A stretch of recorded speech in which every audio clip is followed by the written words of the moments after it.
Imagine being born into a faith defined by absence, an ache for a temple destroyed 2,000 years ago, for a presence you've never experienced but somehow still miss. Now imagine walking into a Catholic church and finding it all. That's the testimony of Roy Schoeman, a Harvard professor and son of Jewish refugees. He had everything except peace. One morning on a Cape Cod beach, he fell into heaven, experiencing God's presence so intensely that his life replayed before him. When he prayed for guidance, he caught himself pleading, "Just don't let it be Jesus." A year later, a dream of the Virgin Mary left him desperate to become Catholic. Showman discovered what many Jewish converts now recognize: the Shekinah glory, God's tangible presence that departed when the Second Temple fell in 70 AD, didn't vanish. It returned, hidden in Catholic churches worldwide. Brant Pitre, another Jewish convert and biblical scholar, found this through studying the lechem hapanim, the bread of the presence.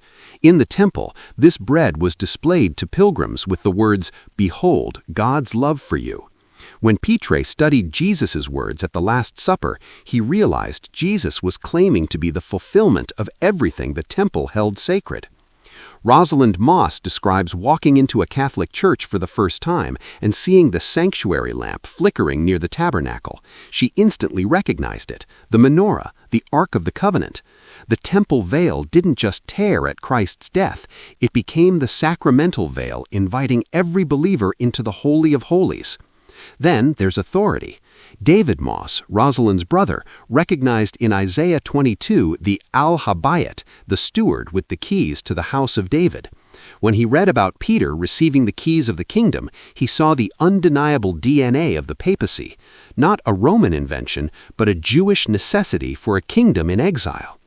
Mary, too, fits perfectly as the Gebirah, the queen mother of the Davidic kingdom, the advocate and intercessor. At Cana, she does exactly what the Gebirah always did, intercedes with authority. Scott Hahn uncovered the deepest connection through the Todah, the sacrifice of thanksgiving offered by someone delivered from death. The rabbis taught that when the Messianic age came, all sacrifices would cease except the Todah. At the Last Supper, Jesus took bread, gave thanks, Eucharistia, and offered himself as the ultimate Todah. Every Mass fulfills that ancient prophecy. And the Hebrew concept of zikaron, memorial, makes the past present. When Jesus said, "Do this in memory of me," he wasn't instituting a symbol. He gave us the living memorial of Calvary, made accessible on every altar. This isn't abstract theology, it's happening right now. Just last month, February 2026, the Catholic Herald featured the St. James Vicariate for Hebrew-speaking Catholics in Israel. About 6,000 to 7,000 souls worship in Hebrew across Jerusalem, Tel Aviv, Haifa, Beersheba, and Tiberias. Father Peter Zelotko, their priest, notes something unprecedented. This is probably the first time in history that the Catholic Church is a minority inside a Jewish society. These Catholics celebrate Mass in Hebrew, pray in Hebrew, and observe Jewish feasts, Passover, Yom Kippur, Hanukkah, as part of their Catholic life. They're not abandoning Jewish identity, they're finding its completion. Last August 2025, the Association of Hebrew Catholics formally launched in Jerusalem's Old City, with Cardinal Pierbattista Pizzaballa personally blessing the work.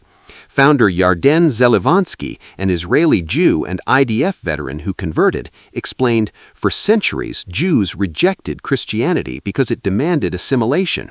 Remaining fully Jewish while being fully Catholic, that is both the challenge and the gift."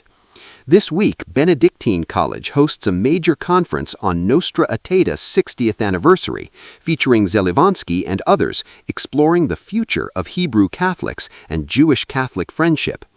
The vision traces back to Edith Stein, Sister Teresa Benedicta of the Cross, a Jewish philosopher who became a Carmelite and died at Auschwitz. She found the ingathering of the exiles within the universal church. The Catholic Church isn't a replacement for Judaism, it's the completed temple. The Shekinah glory has returned, hidden under bread, flickering in sanctuary lamps, waiting for all of Israel to recognize what their ancestors longed to see. The temple isn't gone, it just moved, and the bread once displayed with "Behold, God's love for you" is now on every Catholic altar in the world. That's not replacement. That's fulfillment.